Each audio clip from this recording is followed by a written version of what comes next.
ടൈമായി.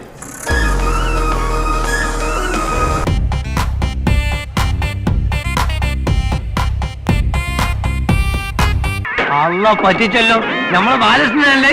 ഞാൻ പറഞ്ഞില്ലേ, ഒന്നെങ്കിൽ തമിഴ്നാട്ടിൽ പോവാ, ഇല്ലെങ്കിൽ ബിഗ് ബോസിൽ പോവാ.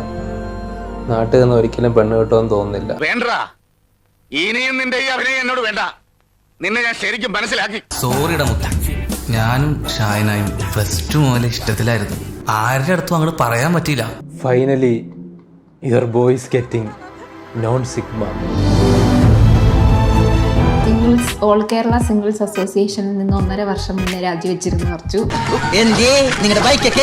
നമ്മൾ തമ്മിലുള്ള അടുപ്പ് സ്വല്പം കൂടിപ്പോയത് കൊണ്ട് നിനക്കെന്നെ നന്നായിട്ട് മനസ്സിലാക്കാൻ പറ്റി. അതുകൊണ്ട് തന്നെ എന്നെ ഒന്നാന്തരം വിഡ്ഢിയാക്കാനും നിനക്ക് പറ്റി. ഇപ്പോഴത് ഒഫീഷ്യലി പ്രത്യക്ഷത്തിൽ സിംഗിൾ ആയിരുന്നു. ഞാൻ രാജിവെച്ചിട്ടില്ല, എന്റെ മനസ്സുകൊണ്ട് ഞാൻ എന്റെ പിള്ളേരുടെ കൂടെയാണ്. ഭയങ്കര മനസ്സ് സങ്കടത്തിൽ സന്തോഷ്, ഭയങ്കര മനസ്സിൽ നീ എന്നെ പറ്റിച്ചതാണ് എനിക്കറിയാം.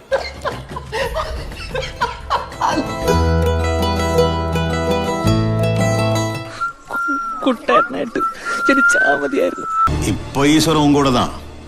அதனாலதான் இப்படி ஒரு பொண்ணு உனக்கு கிடைச்சிருக்கா. എന്റെ അച്ഛന് നിങ്ങളെ എല്ലാവരെയും വിശ്വാസമായിരുന്നു. എന്റെ കണ്ണ് വിട്ടിച്ച് കണ്ണി കണ്ട പെമ്പിളരെ ലൈൻ അടിച്ച് നിൽക്കാനല്ലേ. പുച്ഛിച്ചവന്മാരൊക്കെ ഇത് കാണടാ, എല്ലാത്തിനും വന്ന് മെൻഷൻ ചെയ്യുന്നവന്മാർ ഇത് കാണടാ നീക്കാ. നിനക്ക് സംതൃപ്തിയായിട്ടാ ചതിയോ? മേലെ ഇനി എന്നെ മെൻഷൻ ചെയ്ത് പുച്ഛിക്കരുത്. ആരാ പറഞ്ഞ പെണ്ണ് കിട്ടത്തില്ലെന്ന്? അങ്ങനെ നിനക്കും പെണ്ണ് കിട്ടി അല്ലേ കൃഷ്ണൻകുട്ടി?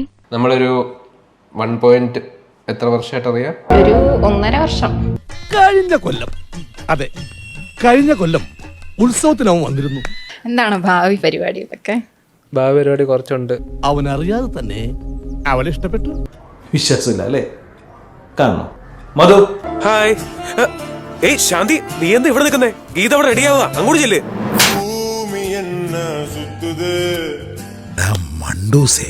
തിരിച്ചാലോചിച്ചു നോക്കിയേ. ഗീത അവിടെ റെഡിയാവുക, അങ്ങോട്ട് ചെല്ല്.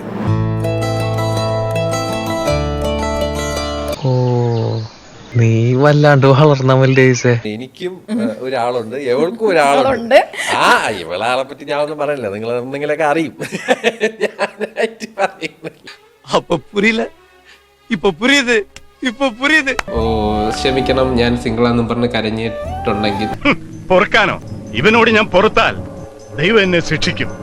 എല്ലാവരുടെ മുമ്പിലും ഞാൻ നാണം കെട്ടും, എല്ലാം ഞാൻ സഹിക്കാം. പക്ഷെ കള്ളം പറഞ്ഞ് നീ എന്നെ ചതിച്ചത് അത് ഞാൻ സഹിക്കൂലടാ. ഇവര് രണ്ടുപേരും കല്യാണം കേക്കോ?